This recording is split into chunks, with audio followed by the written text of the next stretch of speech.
Pour commencer, je vais en fait prier.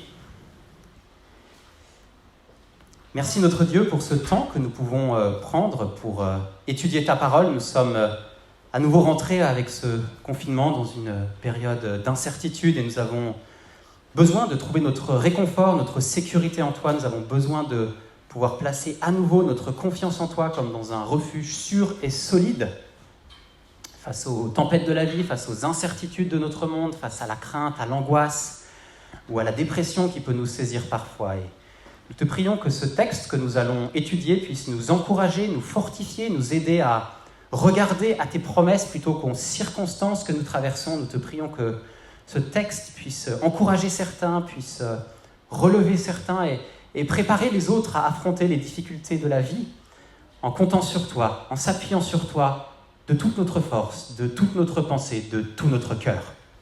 C'est là notre prière. Amen. Alors vous vous en doutez maintenant, le texte que nous allons étudier ce matin nous a été transmis dans la Bible pour nous encourager, pour nous fortifier, pour nous inciter à regarder à Dieu lorsque nous sommes en difficulté, pour nous pousser à nous réfugier sous la protection de Dieu face à l'adversité. Alors comment est-ce que vous réagissez lorsque vous avez peur, lorsque l'avenir vous inquiète, lorsque vous êtes saisi d'angoisse face à une situation inquiétante? Comment réagissez-vous lorsque les épreuves de la vie vous submergent ou que vous faites face à des attaques personnelles ou à la calomnie de la part d'un collègue ou d'un proche? Eh bien, le psaume que nous allons lire exprime la confiance que nous pouvons mettre en Dieu en toutes circonstances, quels que soient les problèmes rencontrés, car Dieu nous assure une protection puissante. Et quand je dis « nous », c'est parce que ce psaume s'adresse à ceux qui mettent véritablement et personnellement leur confiance en Dieu. Les promesses que nous allons lire ont trouvé leur plein accomplissement en Jésus-Christ. Ce qui fait dire à certains commentateurs que ce psaume est un psaume messianique, un psaume qui nous parle du Messie, de Jésus. Mais si nous sommes en Christ, si nous avons placé notre confiance en Jésus pour notre salut, ces promesses s'adressent à nous aussi. Ces promesses ne s'adressent pas au monde en général, mais à ceux que Dieu a sauvés par la foi en Christ. Et si vous n'êtes pas chrétien et que vous nous écoutez aujourd'hui, écoutez quand même ce message, car il se pourrait que ces promesses excitent votre jalousie et vous donnent envie de bénéficier vous aussi des bénédictions divines. Et cela, bien sûr, est encore possible aujourd'hui, et j'y reviendrai. Alors lisons sans plus attendre ce psaume qui nous dit que le chrétien n'a rien à craindre car Dieu lui assure une protection puissante. Il s'agit du psaume 91. Voici ce que nous lisons dans la parole de Dieu. « Celui qui demeure sous l'abri du Très-Haut repose à l'ombre du Tout-Puissant. Je dis à l'Éternel, mon refuge, ma forteresse, mon Dieu en qui je me confie. Car c'est lui qui te délivre du filet de l'oiseleur, de la peste et de ses ravages. Il te couvrira de ses plumes et tu trouveras un refuge sous ses ailes. Sa fidélité est un bouclier et une cuirasse. Tu ne craindras ni les terreurs de la nuit, ni la flèche qui vole de jour, ni la peste qui marche dans les ténèbres, ni la contagion qui frappe en plein midi. Comme 1000 tombent à ton côté, 10 000 à ta droite, tu ne seras pas atteint. De tes yeux seulement tu regarderas et tu verras la rétribution des méchants. Car tu es mon refuge, ô Éternel, tu fais du Très-Haut ta retraite. Aucun malheur ne t'arrivera, aucun fléau n'approchera de ta tente. Car il ordonnera à ses anges de te garder dans toutes tes voies. Ils te porteront sur les mains de peur que ton pied ne heurte contre une pierre. Tu marcheras sur le lion et sur l'aspic. Tu fouleras le lionceau et le dragon. Puisqu'il m'aime, je le délivrerai, je le protégerai puisqu'il connaît mon nom. Il m'invoquera et je lui répondrai. Et là, vous avez remarqué, c'est Dieu qui est en train de parler. Je serai avec lui dans la détresse, je le délivrerai et je le glorifierai. Je le rassasierai de longs jours et je lui ferai voir mon salut. Alors, nous ne connaissons pas l'auteur de ce psaume, contrairement à de nombreux psaumes dans le livre des psaumes. Souvent, l'auteur est précisé dans le premier verset, psaume de David, psaume de Moïse, psaume d'Asaph, psaume des fils de Corée, psaume de Salomon.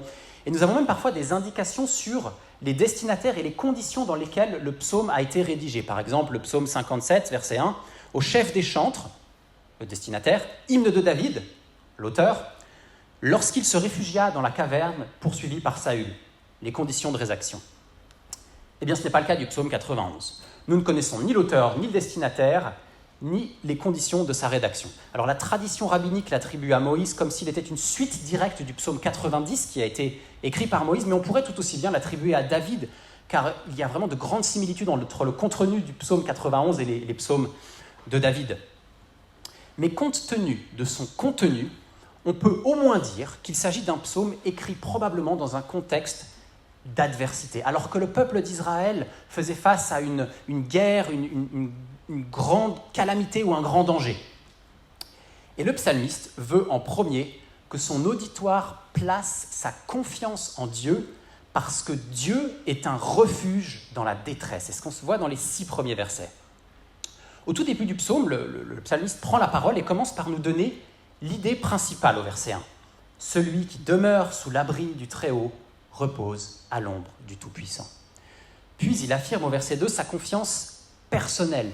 Il implique sa foi personnelle en disant « Je dis à l'Éternel, mon refuge, ma forteresse, mon Dieu en qui je me confie. » Et puis à partir du verset 3, le psalmiste semble s'adresser à quelqu'un, car il utilise le tutoiement, ce qui signifie qu'il s'adresse à un ou plusieurs fidèles, mais de manière très personnelle, pour les encourager eux-mêmes à placer leur confiance en Dieu et à ne pas avoir peur. Son premier propos au verset 1 et 2, c'est de montrer la suprématie de Dieu. Et il utilise 4 termes différents pour parler de Dieu. Le premier, c'est le Très-Haut, c'est le El Elyon en hébreu, qui est utilisé depuis la Genèse et dans de nombreux psaumes, pour montrer que Dieu est inatteignable. Il est au-dessus de tout. Rien ne peut le menacer. Son règne est absolu. Le deuxième terme, c'est le Tout-Puissant. C'est le El Shaddai en hébreu, qui était utilisé par les patriarches dans la Genèse pour manifester le pouvoir absolu de Dieu. Le quatrième terme, c'est l'Éternel ou Seigneur. C'est le Yahvé en hébreu, qui est en fait le nom propre de Dieu. C'est le fameux tétragramme. Et puis enfin, il dit « mon Dieu », c'est Elohim en hébreu, c'est le Dieu dans le sens créateur. Vous voyez, le premier verset de la Bible, en Genèse 1, verset 1, c'est « au commencement, Dieu créa les cieux et la terre », c'est Elohim qui est utilisé. Mais le psalmiste rend ce nom très intime en utilisant le possessif « mon Dieu », et cela rend le lien très personnel. Et il associe à ces 4 noms de Dieu 4 images qui montrent qu'en Dieu, nous sommes en sécurité. Il utilise l'image de l'abri. Et littéralement, c'est dans le secret du Très-Haut, sa retraite secrète, pour désigner un endroit où on est caché à tous les regards. Il utilise l'image de l'ombre. Et dans un pays de forte chaleur, l'ombre est vraiment protectrice pour souligner la protection personnelle du Tout-Puissant. Il utilise aussi l'image du refuge, là où on va se mettre en sécurité en cas de danger. Et les montagnards savent très bien ce qu'est un refuge, là où ils vont dormir pendant la nuit ou se réfugier en cas de tempête. Et puis une forteresse qui souligne encore plus la protection de ce refuge. Vous voyez, forteresse, ça souligne un caractère inébranlable, imprenable face aux menaces. Ce que veut dire le psalmiste, c'est que l'on a toutes les raisons de se confier en ce Dieu-là. On peut s'abriter en lui, on peut chercher un refuge en lui dans la détresse parce qu'il est fiable, il est solide, il est puissant. Dans l'histoire des 3 petits cochons, les maisons sont plus ou moins solides. Et si vous deviez choisir dans laquelle vous réfugiez lorsque le loup arrive, vous choisiriez d'emblée celle en briques. Imaginez s'il y en avait même une 4e qui ne soit même pas atteignable par le loup, tellement elle est élevée et fortifiée. C'est cette dernière que vous choisiriez. Eh bien, de la même manière, face aux difficultés de la vie, il est inutile de chercher à se construire des maisons de paille, à chercher notre sécurité dans quoi que ce soit, alors que nous avons une forteresse divine, puissante, inatteignable, imprenable, dans laquelle nous pouvons nous réfugier. Et je nous encourage à réfléchir cette semaine à quelle est cette maison de paille dans laquelle nous nous réfugions plus volontiers ou plus facilement qu'en Dieu. Alors que Dieu est une forteresse, il est un abri sûr, en lui nous sommes en sécurité. En plus, il nous est favorable, il est bienveillant envers ceux qui placent sa confiance en lui. Parce que c'est un Dieu personnel, puissant, agissant, qui gouverne le monde. Ce ne sont pas des forces impersonnelles ou des divinités capricieuses qui ballotteraient le monde au hasard. Non, il y a un Dieu personnel, bienveillant, qui est à l'œuvre de manière souveraine dans ce monde. Et on appelle cela en théologie la providence de Dieu. La providence de Dieu. Et ce que le psalmiste nous montre dans les versets qui suivent, c'est que cette providence de Dieu protège le peuple de Dieu. Dieu a le pouvoir de nous protéger et nous délivrer. Ceux qui s'approchent de Dieu pour avoir la paix en lui, quelles que soient les difficultés, les circonstances qu'ils traversent, elles trouveront un abri, un refuge. Les circonstances nous ébranlent, mais lui, il reste une forteresse imprenable et hors d'atteinte. Et les versets 3 à 6 nous détaillent en fait un peu les dangers qui peuvent nous guetter et les détresses que nous pouvons connaître. Il parle d'un filet d'oiseleur au verset 3, vous voyez, un oiseleur qui cherche à capturer des oiseaux. Alors c'est peut-être une image qui désigne un piège ou un complot qui met en danger la vie du croyant ou qui cherche à compromettre sa loyauté. Et vous savez, le diable est décrit dans la Bible comme un lion rugissant, en 1 Pierre 5,8, un lion rugissant qui rôde en cherchant comment il nous dévorera. Et oui, Dieu a le pouvoir de nous délivrer des tentations du diable si nous nous réfugions véritablement en lui. L'autre image qu'il utilise, c'est les terreurs de la nuit, au verset 5. La nuit, elle est propice pour développer de la peur, de l'inquiétude, un sentiment d'insécurité, parce qu'on peut imaginer des dangers, vous voyez. Et s'il y avait un danger, en plus, on ne le verrait même pas. Il parle aussi de la flèche qui vole en plein jour, au verset 5, et ça pourrait désigner un complot ou une calomnie. La flèche, c'est quelque chose qui nous atteint de loin et avec une rapidité qui fait qu'on ne peut pas lui éviter, on ne peut pas lui échapper. Alors, cette menace pourrait être littérale dans le cadre de ce psaume, mais cela pourrait être la métaphore, par exemple, d'une mauvaise pensée qui surgit à l'improviste dans notre esprit et qui nous pousse à pécher par la convoitise, par exemple. Puis il parle de la peste et ses ravages. La peste qui marche dans les ténèbres, la contagion qui frappe en plein midi. Ça désigne une épidémie, un fléau, un danger imprévisible et qui touche tout le monde, comme une pandémie de Covid-19 par exemple. Oui, Dieu a le pouvoir de nous en délivrer. Et il a le pouvoir, dans sa providence, de nous préserver de toute maladie. Alors vous pourriez objecter que les chrétiens sont tout autant touchés par cette pandémie. Effectivement, le chrétien n'est pas recouvert d'une armure bionique et immunisante. Nous ne sommes pas des Avengers immortels. Dieu n'est pas en train de dire ici que les chrétiens ne connaîtront jamais la souffrance, les difficultés ou la maladie. Il nous demande de ne pas les craindre. Au verset 5, « Tu ne craindras pas ». Et c'est très différent. Il veut que nous n'ayons pas peur parce qu'il contrôle tout, qu'il sait tout. Et il sait ce qu'il fait. Ne pas avoir de crainte face au Covid-19, ça ne veut pas dire ne pas prendre de précautions, ne pas porter de masque, ne pas utiliser les solutions hydroalcooliques, ne pas respecter les règles qui nous sont données par le gouvernement. Mais cette pandémie ne doit pas susciter en nous de la crainte. Moi, je vous encourage à respecter toutes ces règles, mais elle ne devrait pas produire en nous de la crainte.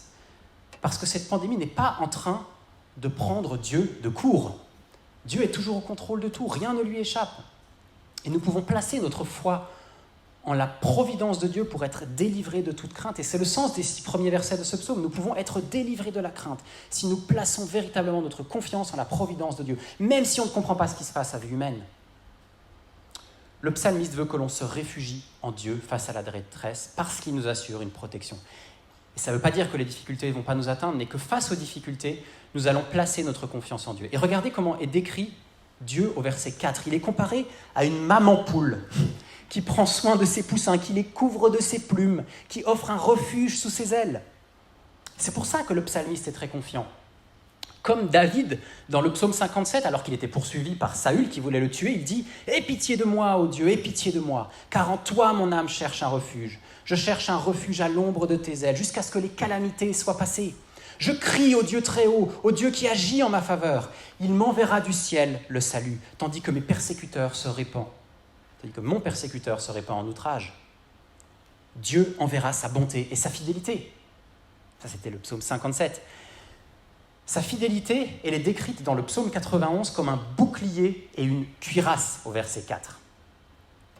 Et le terme hébreu utilisé peut aussi être traduit par vérité. Il peut désigner à la fois la parole de Dieu, sa loi, ses promesses, et aussi sa fidélité à accomplir ce qu'il dit. Quand le diable a tenté Jésus dans le désert, il a cité la Bible en tordant le sens. Le diable a d'ailleurs cité le psaume 91 que nous venons de lire, les versets 11 et 12. Comment Jésus s'est-il défendu face à ces attaques ? En utilisant la parole de Dieu. Il a lui aussi cité la Bible, il s'est réfugié derrière la vérité de la parole de Dieu pour sa défense. Et c'est la vérité de la parole de Dieu qui a agi comme un bouclier, comme une armure face au diable. Nous pouvons nous en inspirer. Si vous êtes actuellement dans la galère, que votre vie est dure, que vous ne voyez pas le bout du tunnel, ne perdez pas courage, car vous pouvez vous réfugier en Dieu, vous réfugier dans sa parole. Vous pouvez lui parler, épancher vos états d'âme auprès de lui, remettre entre ses mains vos difficultés. Philippiens 4, versets 6 à 7 nous dit « Ne vous inquiétez de rien, mais en toute chose, faites connaître vos besoins à Dieu par des prières et des supplications avec des actions de grâce. Et la paix de Dieu, qui surpasse toute intelligence, gardera vos cœurs et vos pensées en Jésus-Christ. » Les difficultés ne vont pas disparaître, instantanément en tout cas. Mais par cette attitude de foi et de confiance en la providence de Dieu, nous allons pouvoir expérimenter le refuge et la paix que nous trouvons en Dieu. Et nous pourrons nous associer à ce que dit David dans le psaume 27. « Si une armée se campait contre moi, mon cœur n'aurait aucune crainte. Si une guerre s'élevait contre moi, je serais malgré tout plein de confiance. » Ou à l'auteur de l'Épître aux Hébreux, Hébreux 13, 6, « C'est donc avec assurance que nous pouvons dire « Le Seigneur est mon aide, je ne craindrai rien. Que peut me faire un homme ?» Les versets qui suivent, les versets 7 à 13, nous montrent comment Dieu protège les siens du mal. Alors, une lecture un peu rapide de ces versets pourrait donner l'impression de lire de la publicité mensongère, qui vendrait aux croyants une immunité totale face à l'adversité. Aucun malheur ne t'arrivera, aucun fléau n'approchera de ta tente, 1000 tombent à ton côté, 10 000 à ta droite, tu ne seras pas atteint. Mais comment le psalmiste pourrait-il dire qu'aucun mal n'arrivera aux chrétiens alors que des malheurs arrivent tous les jours à des chrétiens? Les chrétiens souffrent de cancer, ont des accidents de la route, perdent des proches. Comment pouvons-nous comprendre ces affirmations du psalmiste qui a forcément connu lui-même, lui aussi, des malheurs dans son expérience personnelle? Lorsque nous lisons au verset 7 que 1000 tombent à ton côté, 10 000 à ta droite, tu ne seras pas atteint, nous sommes toujours dans la même idée que c'est dans la providence de Dieu que se trouve le refuge de ses enfants. Mais nous voyons apparaître au verset 8 l'idée d'une rétribution des méchants. Ce jugement de Dieu envers les méchants ne concerne pas les justes, ils en sont spectateurs. Si vous regardez le début du verset 8, il dit « De tes yeux seulement tu regarderas » la rétribution des méchants. Il ne concerne pas celui qui a placé sa foi et son espérance en Dieu. Et nous voyons se dessiner ici une autre forme de délivrance opérée par Dieu, qui n'est pas une délivrance face à l'adversité, mais une délivrance face au mal. Le mal dont il est question au verset 10 n'est pas ce qui porte atteinte à notre confort ou notre bien-être, mais à notre salut. La délivrance ultime qui est accordée aux croyants, c'est le salut de Dieu, celui dont il est question au verset 16. Si vous regardez, je lui ferai voir mon salut. Dans ce passage, il est aussi question de victoire sur le diable. Lorsque nous lisons le verset 13, « Tu marcheras sur le lion et sur l'aspic ». Et les enfants, si vous ne le savez pas, l'aspic, c'est une sorte de serpent. Et le diable est comparé dans la Bible à un lion, on l'a vu en 1 Pierre 5,8, et aussi au serpent ancien, voire au dragon en Apocalypse 12 et Apocalypse 20. Et Dieu a fait une promesse dans la Bible qui rappelle le verset 13. En Romains 16, 20, il nous dit « Le Dieu de paix écrasera bientôt Satan sous vos pieds. Que la grâce du Seigneur Jésus-Christ soit avec vous. » Romains 16, 20. S'il y a une rétribution pour les méchants, il y a un salut pour les justes. Dieu punit les méchants conformément à leurs péchés, mais il fait grâce à ceux qui le lui demandent. Il pardonne le pécheur repentant et celui qui s'abandonne à sa miséricorde. Et si le psalmiste répète encore une fois « Tu es mon refuge, ô Éternel », au verset 9, il l'avait déjà dit dans les 2 premiers versets, Calvin nous explique que c'est afin d'inculquer une vérité trop oubliée. On n'est que trop disposé à aller le chercher le secours ailleurs qu'auprès de Dieu. Et c'est vrai même pour notre salut, lorsque nous comptons sur nos bonnes œuvres, alors que l'assurance de notre salut ne peut se trouver qu'en Dieu et qu'en l'œuvre de Jésus-Christ qui a porté nos fautes, qui a endossé nos péchés en mourant à la croix pour que nous ne connaissions pas la rétribution des méchants. Et si tu as aujourd'hui placé ta confiance en Dieu et dans l'œuvre de Jésus, la Bible déclare que tu as la vie éternelle, que tu ne viendras pas en jugement, mais que c'est comme si tu étais passé de la mort à la vie. Mais si le mal est vaincu à la croix, si la condamnation du péché et de la mort sont vaincus, comment considérer les malheurs qui atteignent aussi les chrétiens. Je vous propose de regarder l'histoire de Joseph. Joseph, dans le livre de la Genèse, était le favori de son père, ce qui a rendu ses frères jaloux, au point qu'ils ont voulu le tuer. Bon, ils l'ont finalement vendu comme esclave, parce qu'ils voulaient s'en débarrasser. Il s'est retrouvé en Égypte et il a fini par se retrouver dans une prison pour un crime qu'il n'avait même pas commis. Mais Dieu était avec Joseph et il lui a permis non seulement de sortir de prison, mais en plus de devenir le bras droit de Pharaon. Et en occupant ce poste de gouverneur de l'Égypte, il a pu préparer le pays face à une grande famine dont Dieu lui avait révélé l'arrivée. Et quand ses frères viennent en Égypte pour y trouver de la nourriture, ils se retrouvent confrontés à Joseph. Joseph aurait pu profiter de ce moment pour se venger d'eux et les faire exécuter. Mais voici ce que Joseph leur déclare en Genèse 50, verset 20. « Vous aviez médité de me faire le mal, Dieu l'a changé en bien pour accomplir ce qui arrive aujourd'hui, pour sauver la vie à un peuple nombreux. » Et le mot hébreu qui désigne le mal dans ce verset de Genèse 50, c'est le même qui se trouve dans le verset 10 du psaume 91, c'est le mot hébreu ra. Quand il dit « aucun malheur ne t'arrivera », en fait, il faudrait lire « aucun mal ne t'atteindra ». Ça ne veut pas dire que le juste ne connaîtra jamais de malheur, jamais de difficulté, jamais de souffrance, mais dans la providence de Dieu, ce qui pourrait sembler être un mal, Dieu en fait un bien et le fait concourir à notre bien. Et vous connaissez certainement ce verset de Romains 8, verset 28, « Toute chose concourt au bien de ceux qui aiment Dieu, de ceux qui sont appelés selon son dessein. » Et quand il dit « toutes », c'est toutes. Alors si tu places ta confiance en Jésus, aucun mal ne t'arrivera, parce que dans la providence de Dieu, un mal est un bien caché. C'est une question de lunettes. Dans notre expérience avec nos lunettes, on considérera qu'il s'agit d'un mal, mais avec le temps, nous verrons peut-être avec les lunettes de Dieu qu'il s'agissait d'un bien.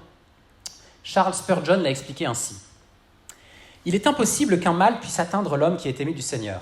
Ce qui est du mal pour les autres n'est pas du mal pour lui, mais seulement du bien en une forme mystérieuse. Les pertes l'enrichissent, la maladie est son médicament, le reproche est son honneur, la mort est pour lui un gain. Aucun mal ne peut lui arriver car tout est surmonté par le bien. » Fin de la citation. C'est comme dans l'histoire de Joseph. Joseph a vécu des choses difficiles, mais Dieu l'a transformé en bien pour sauver un peuple. Vous voyez, la foi, elle ne garantit pas l'absence de tribulation, mais elle garantit la victoire sur les épreuves. Et l'apôtre Paul développe cette idée de manière majestueuse dans l'épître aux Romains, au chapitre 8, je lis le verset 37, « Dans toutes ces choses, et là il est en train de parler des épreuves, nous sommes plus que vainqueurs par celui qui nous a aimés. » Ou encore dans 1 Corinthiens 10, 13, « Dieu qui est fidèle ne permettra pas que vous soyez tentés au-delà de vos forces, mais avec la tentation, il préparera aussi le moyen d'en sortir afin que vous puissiez la supporter. » Ainsi, la foi en Dieu n'est pas un vaccin contre tout mal, mais une garantie de sécurité totale. La sécurité que si Dieu est pour nous, qui sera contre nous ? Ce psaume n'est pas une promesse d'immunité complète, mais une déclaration de confiance totale en la protection de Dieu. Même dans le malheur, la protection de Dieu se manifeste, car ultimement, le malheur concourt à notre bien. Et rien ne nous arrivera sans qu'il le permette, comme nous le voyons si bien dans le livre de Job que nous étudions en ce moment. Quoi qu'il t'arrive, si tu es enfant de Dieu, rien ne pourra nuire à ce qui compte vraiment, à savoir ta vie et ton bonheur éternel avec Dieu. Et vous vous souvenez peut-être du témoignage du pasteur Wang dans la vidéo que nous avons visionnée lors du dimanche de l'Église persécutée, dimanche dernier. Il a été emprisonné à cause de sa foi pendant près de 23 ans. C'est un grand malheur, une grande souffrance. Pourtant, il remerciait Dieu car Dieu a utilisé cet emprisonnement pour lui permettre d'expérimenter une intimité avec Dieu comme il n'avait jamais connue avant. Un grand malheur qui était en fait un bien. Ce confinement est aussi un grand malheur pour beaucoup car il nous prive d'interaction sociale et de la communion fraternelle habituelle. Mais Dieu peut utiliser ces circonstances pour nous rapprocher de lui. Quand on est coincé chez soi, seul ou avec des enfants turbulents, son caractère va ressortir au grand jour. Et Dieu peut utiliser cela pour nous montrer ce qui a besoin d'être réformé, encore sanctifié par le Saint-Esprit. Si vous passez par un moment de dépression, c'est un grand malheur. mais Dieu peut l'utiliser pour forger votre personnalité, vous faire progresser dans la foi, vous apprendre à dépendre davantage de sa grâce. Et dans les versets 11 à 13, le psalmiste affirme même que Dieu mettra tout en œuvre pour protéger les siens, y compris des moyens miraculeux et exceptionnels. Il nous révèle que les anges, qui sont des intendants spirituels de Dieu, ont la charge et la mission de nous, je cite, « garder dans toutes nos voies ». Et des anges sont intervenus dans toute l'histoire du peuple d'Israël. Dans le désert du Sinaï, Dieu a indiqué aux Hébreux « Voici, j'envoie un ange devant toi pour te protéger en chemin et pour te faire arriver au lieu que j'ai préparé ». Dans Exode 23, 20. Et c'est probablement cet ange qui s'est retrouvé face à Josué lorsqu'ils allaient attaquer Jéricho. Après que Jésus ait résisté aux tentations du diable, Dieu lui a envoyé des anges pour le servir. On voit ça en Matthieu 4. Et lorsqu'il était en proie à l'angoisse dans le jardin de Gethsémane, avant sa crucifixion, un ange lui est apparu du ciel pour le fortifier. Luc 22, 43. Un ange encore est intervenu pour délivrer miraculeusement Pierre de la prison où il avait été enfermé en Acte 12. Dieu envoie ses anges quand c'est le plus nécessaire. Et je me souviens d'un épisode en vélo où j'ai clairement vu Dieu me protéger d'une voiture qui a complètement grillé un stop. Vraiment, si on suit les trajectoires, on aurait dû se percuter. Et je ne sais toujours pas comment cela s'est fait, mais ça n'a pas eu lieu. Pourtant, elle n'a pas ralenti, elle n'a pas changé sa trajectoire, et moi non plus. Et j'ai tout de suite eu cette conviction que Dieu m'avait gardé. J'ai senti que s'était passé quelque chose d'exceptionnel. Peut-être des anges sont intervenus. En fait, pour être honnête, je n'ai rien vu, je n'ai pas vu d'ange. Mais en tout cas, j'ai vu cette protection de Dieu, et elle peut s'exercer de cette manière. Ça ne veut pas dire pour autant qu'il faut provoquer des situations dangereuses pour voir comment Dieu va nous en sortir. Jésus a refusé de le faire lorsque le diable l'a encouragé à sauter depuis le haut du temple, en citant justement les versets 11 et 12. Vous pouvez voir ça en Matthieu 4 et Luc 4. Et vous pouvez noter que le diable n'a pas cité le verset 13. « Tu marcheras sur le lion et sur l'aspic », parce qu'il aurait cité sa propre condamnation. L'accomplissement ultime du verset 13, elle correspond à la victoire sur le diable. Mais il montre aussi la protection de Dieu face à des attaques susceptibles d'être mortelles. Et la Bible relate un accomplissement littéral de cette promesse dans le cas de Daniel dans la fosse aux lions ou de Paul mordu par un serpent en Acte 28. Mais de manière plus symbolique, ces 4 animaux dangereux représentent l'hostilité d'hommes ou de puissances mauvaises.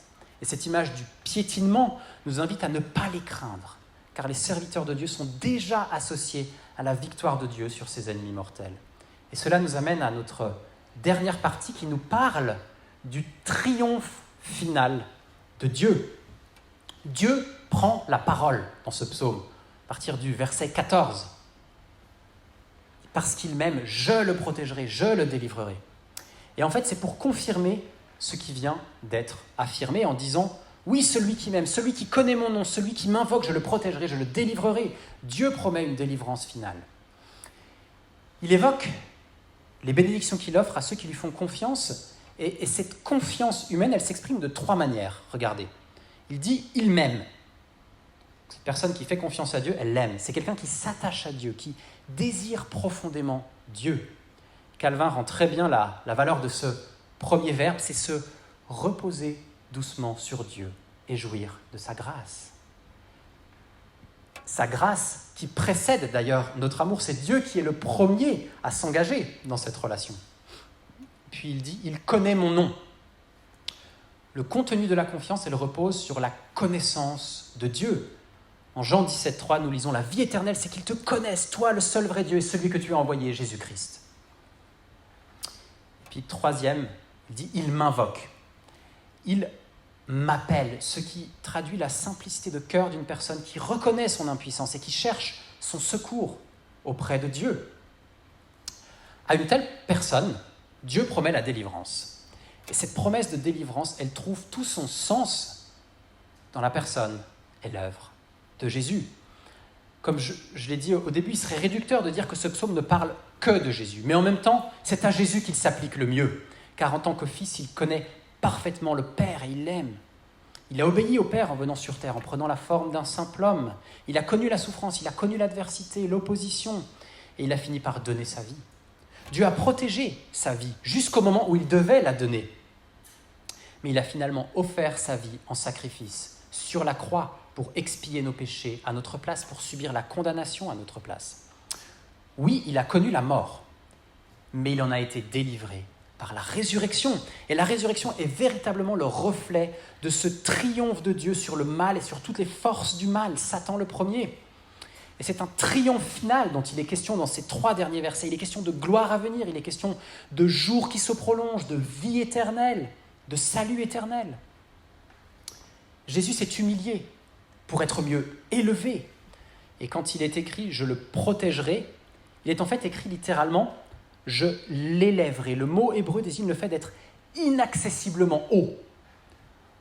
On pourrait y voir l'ascension de Christ, qui est remonté vers son Père et qui siège à présent à la droite du Père, d'où il viendra un jour pour juger les vivants et les morts. Le Christ victorieux de la mort nous donne l'assurance de la victoire finale.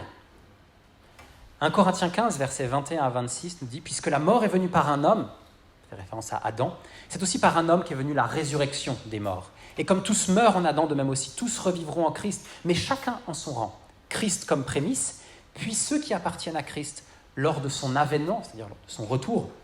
Ensuite viendra la fin, quand il remettra le royaume à celui qui est Dieu et Père, après avoir détruit toute domination, toute autorité, toute puissance.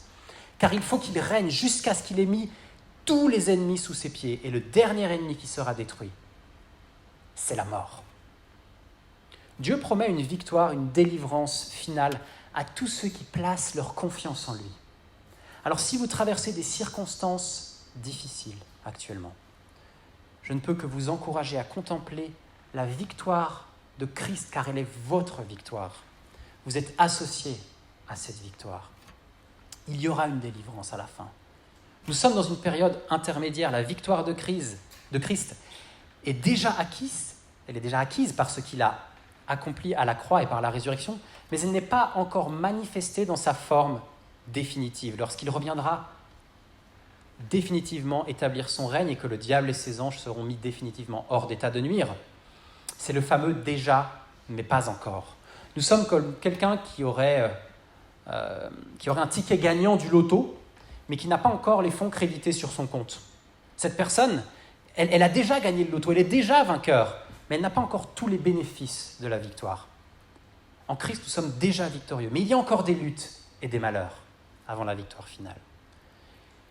Et quand Dieu dit au verset 15 « Je serai avec lui dans la détresse », il signifie que la protection divine dont il est question dans ce chapitre ne se traduit pas par une absence d'épreuves ou de moments difficiles. Elle ne signifie pas que le fidèle ne sera jamais dans une situation angoissante, mais Dieu y sera avec lui pour l'en faire sortir agrandi, transformé, glorifié et même vainqueur à la fin. Comme Joseph sortant de prison pour devenir le bras droit de Pharaon et comme Jésus lui-même élevé au-dessus de tout nom qui peut se nommer après son profond abaissement jusqu'à la mort. C'est pour cela que nous pouvons exprimer avec force les paroles du psaume 34, les versets 7 à 9. Quand un malheureux crie, l'Éternel l'entend. Et il le sauve de toutes ses détresses. L'ange de l'Éternel campe autour de ceux qui le craignent et il les arrache au danger. Sentez, voyez combien l'Éternel est bon. Heureux l'homme qui cherche en lui son refuge. J'ai beaucoup parlé de la protection de Dieu pour ceux qui sont chrétiens, ceux qui sont enfants de Dieu. Mais si ce n'est pas encore votre cas, j'espère que la description de la protection du mal que Dieu offre à ses enfants vous a donné envie. J'espère que vous avez envie de faire l'expérience de la sécurité éternelle et de la vie éternelle que nous trouvons en Dieu lorsque nous sommes réconciliés avec lui, grâce à ce que Jésus a accompli pour nous. Si vous voulez un petit peu en savoir plus, que vous avez des questions, n'hésitez pas à nous contacter via le site internet de l'Église. Il y a une adresse mail de contact pour rentrer en contact avec nous, ou via le téléphone de l'Église, vous pouvez nous contacter, c'est aussi disponible sur le site internet de l'Église. On propose des parcours découvertes pour connaître le message de la Bible. Et pour terminer, je vais lire quelques versets dans Romains 8, les versets 35 à 39. Qui nous séparera de l'amour de Christ ? Sera-ce la tribulation, ou l'angoisse, ou la persécution, ou la faim, ou la nudité, ou le péril, ou l'épée ? Dans toutes ces choses, nous sommes plus que vainqueurs par celui qui nous a aimés, car j'ai l'assurance que ni la mort, ni la vie, ni les anges, ni les dominations, ni les choses présentes, ni les choses à venir, ni les puissances, ni la hauteur, ni la profondeur, ni aucune autre créature ne pourra nous séparer de l'amour de Dieu manifesté en Jésus-Christ, notre Seigneur. Oui, le chrétien n'a rien à craindre, car Dieu lui assure une protection puissante et une délivrance. Et je vais terminer en priant. Merci notre Dieu pour la protection que tu offres à tes enfants. Merci de nous avoir enseigné aujourd'hui comment être délivrés de la crainte grâce au refuge que nous pouvons trouver en toi. Et je te prie pour toutes les personnes qui traversent des moments difficiles, des deuils, de l'adversité, de l'insécurité financière, de la dépression, une maladie, du découragement, de la persécution. Viens leur en aide, viens à leur secours, donne-leur une paix qui vient de toi dans ces épreuves. Une assurance que tu contrôles toutes choses dans ta providence, que tu es avec eux dans la détresse. Merci pour cette assurance que tu nous donnes qu'il y aura une délivrance finale parce que Jésus a déjà dépouillé les puissances hostiles de ce monde en triomphant d'elles par la croix. Merci pour cette victoire qu'il a acquise et qui est aussi notre victoire. Et c'est en son nom, au nom de notre Seigneur Jésus-Christ, que nous te prions. Amen.